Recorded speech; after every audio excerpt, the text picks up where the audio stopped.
여러분이라면 어떠시겠습니까?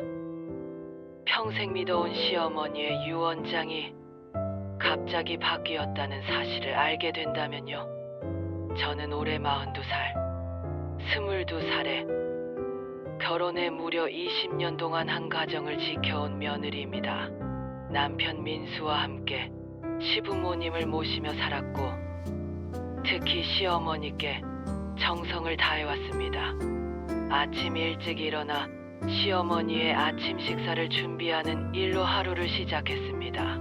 당뇨와 고혈압으로 음식 조절이 필요하신 어머니를 위해 저염식을 연구하고 혈당에 좋다는 음식들을 찾아 정성스럽게 요리했죠. 병원 진료도 빠뜨리지 않고 모셔다 드렸고 밤중에 몸이 아프다 하시면 언제든 달려가 간병했습니다. 집안 살림도 모두 제 몫이었습니다. 큰 집의 제사 준비부터 명절 음식, 손님 접대까지, 때로는 새벽 3시까지 제사 음식을 준비하며 눈이 퀭한 채로 다음날을 버텨내기도 했습니다. 경제적으로 어려웠던 시절도 있었습니다. 남편의 사업이 어려워져 빚을 지게 되었을 때 저는 주변에 알리지 않고 묵묵히 파트타임 일을 늘려가며 가게를 도왔습니다. 새벽 배송 일부터 저녁 청소 일까지 몸이 부서져라 일했지만 시어머니께는 걱정 끼치지 않으려 했었죠. 그런 제 노력을 시어머니께서는 늘 알아주셨습니다. 우리 며느리가 아니었다면 이 집안이 어떻게 됐을까? 내 재산은 당연히 내가 가져야지. 다른 며느리들 보면 친정 눈치나 보는데 우리 며느리는 정말 우리 딸 같아 라고 말씀하시곤 했습니다. 저는 그런 말씀이 당연하다고 생각하지 않았습니다. 며느리로서 당연히 해야 할 도리라고 여겼죠. 하지만 그만큼 저를 인정해 주신다는 뜻이라 믿었고 그 말씀이 20년 동안 제게 큰 위로와 버팀목이 되어 주었습니다. 그러던 지난 3월에 어느 봄날 시어머니가 세상을 떠나셨습니다. 갑작스러운 심근경색이었습니다. 전날 저녁까지도 내일은 무슨 반찬을 해줄까? 라며 대화를 나누었는데 새벽에 119의 신고 전화를 넣게 될 줄은 몰랐죠. 장례를 치르는 3일 동안 저는 마지막까지 시어머니를 정성껏 떠나보내드렸습니다. 평소 좋아하시던 하얀 한복을 입혀드리고 생전에 즐겨 드시던 음식들로 상을 차렸습니다. 문상객들 접대부터 제사 음식 준비까지 모든 것을 세심하게 챙겼죠. 장례를 마치고 일주일 후 변호사 입회하에 유언장을 확인하게 되었습니다. 시어머니께서는 몇 년 전부터 공증을 통해 정식으로 유언장을 작성해 두셨다고 들어 알고 있었습니다. 처음 변호사가 보여준 유언장에는 집과 토지 대부분이 제게 돌아오게 되어 있었습니다. 전체 재산의 70% 정도가 제 몫이었고 나머지는 남편과 시누이 언니, 조카들에게 나누어지는 내용이었죠. 남편과 시누이들도 이미 알고 있던 사실이었습니다. 역시 어머니답네. 그동안 고생한 걸 다 알아주시는구나. 남편이 제 손을 꼭 잡으며 말했습니다. 시누이도 당연한 일이야. 언니가 얼마나 고생했는데 라며 동의해 주었죠. 하지만 변호사가 서류 봉투에서 꺼내 보인 최종 유언장은 전혀 달랐습니다. 제 이름은 말 그대로 사라져 있었고 대부분의 재산이 시누이와 조카들에게 넘어가 있었던 겁니다. 저에게는 단지 작은 예금 통장 하나와 몇 가지 세간살이만 남겨져 있었습니다.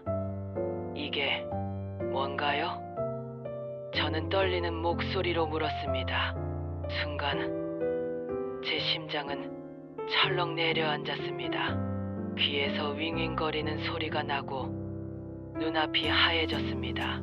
20년간 헌신했던 세월이 한순간에 무너져 내리는 듯한 충격이었죠.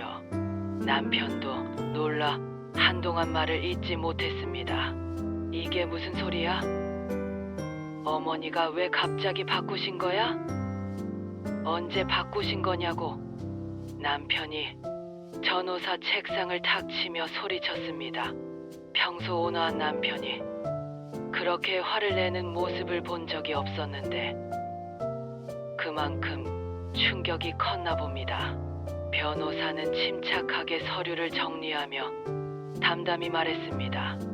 고인께서는 돌아가시기 한 달 전 직접 사무실을 찾아오셔서 유언장을 수정하셨습니다. 자필로 서명하셨고 증인도 있었으며 모든 법적 절차에도 문제가 없습니다. 그때 신우이가 갑자기 눈물을 흘리기 시작했습니다. 언니, 미안해. 사실 어머니가 마지막 한 달 동안 나한테 여러 번 전화하셨어. 며느리에게 다 맡길 수는 없다고. 핏줄이 이어진 우리가 가문을 지켜야 한다고 말씀하셨거든. 언니가 그동안 얼마나 고생했는지 나도 알아. 하지만 어머니 마음도 이해해줘. 결국엔 가족이잖아. 신우이의 말에 제 가슴이 미어지는 것 같았습니다. 저는 순간 말문이 막혔습니다. 충격과 분노, 배신감이 한꺼번에 밀려왔죠. 20년간 친딸처럼 모셨던 시어머니가 마지막 순간에 제게 이런 선택을 하실 줄은 꿈에도 몰랐습니다. 그럼 지난 20년은 뭐였나요? 새벽부터 밤까지 간병하고 제사 때마다 며칠씩 밤새가며 음식 준비하고 경제적으로 어려울 때 몰래 일해서 도운 것들은 다 뭐였단 말인가요? 제 목소리가 점점 커졌습니다. 조카가 끼어들며 말했습니다. 이모, 그런 것들은 당연히 며느리가 해야 할 일 아닌가요? 할머니가 이모를 친딸같이 여기셨지만 결국 혈육은 따로 있는 거잖아요. 그 말에 제 분노가 폭발했습니다. 당연하다고. 20년 동안 내가 무슨 로봇인 줄 알았나? 당연한 게 어디 있어? 남편도 저를 감싸며 화를 냈습니다. 야, 너희들이 지금 뭐 하는 거야? 우리 마누라가 얼마나 고생했는데 그런 소리를 해? 하지만 신우이와 조카는 이미 재산 분배를 기정사실로 받아들이고 있는 듯했습니다. 법적으로도 문제없는 유언장이라니 번복할 여지는 없어 보였죠. 그 자리에서 가족은 순식간에 갈라졌습니다. 신우이는 법적으로 정당한 상속이니까 받아들이라고 했고, 남편은 소송을 해서라도 부당함을 밝히겠다고 맞섰습니다. 저는 그저 허탈하기만 했죠. 집으로 돌아온 후 며칠 동안 저는 아무것도 할 수 없었습니다. 밥도 제대로 못 먹고 잠도 오지 않았죠.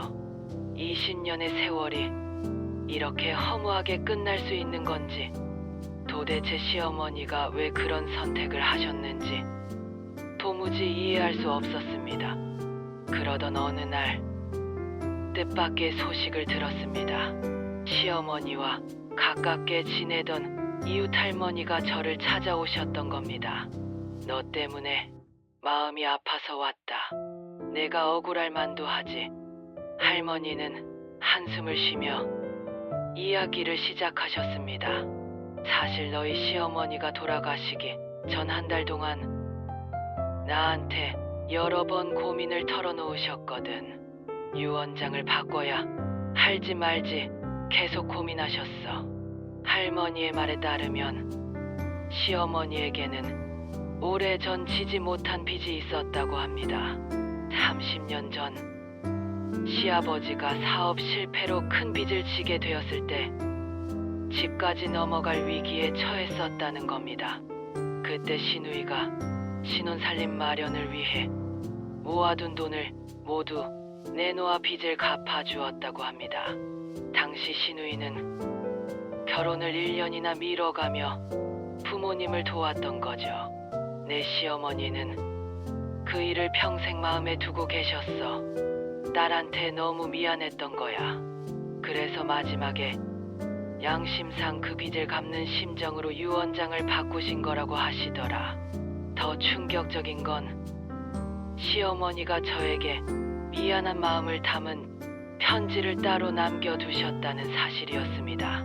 할머니가 전해준 봉투를 떨리는 손으로 뜯어보니 시어머니의 다정했던 글씨가 보였습니다. 우리 며느리에게 이 편지를 읽게 될 때면 나는 이미 이 세상에 없을 거구나. 20년 동안 정말 고마웠다. 내가 아니었다면 이 집안이 어떻게 버텨왔을지 모르겠다. 내가 새벽부터 밤까지 나를 돌봐주던 따뜻한 손길, 아플 때마다 밤새 간호해주던 정성, 집안 대소사를 도맡아 처리해주던 든든함, 모든 게 고마웠단다. 하지만 어미가 된 입장에서 딸아이에게 진 빚을 끝내 갚지 못하고 떠나는 게 마음에 걸린다. 30년 전 우리가 어려울 때 모든 걸 내놓았던 그 아이의 희생을 이제라도 갚아주고 싶구나. 내가 나를 원망할 수도 있겠지만 부디 이해해다오. 이것이 한 어머니가 딸에게 할 수 있는 마지막 사랑이라고 생각해주면 좋겠다. 내 마음씨와 정성을 알기에 분명 이해해줄 거라 믿는다. 정말 미안하고 고맙다. 편지를 읽으며 눈물이 멈추지 않았습니다. 배신이라고만 생각했던 그 선택에는 시어머니의 30년간의 죄책감과 모성애가 담겨 있었던 겁니다.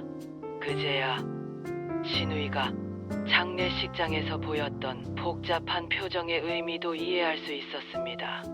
그날 밤 남편과 긴 대화를 나누었습니다. 남편은 여전히 법적 소송을 진행하자고 했지만 저는 마음을 정리했습니다. 여보, 그만해요. 어머니의 마지막 선택을 존중해드려요.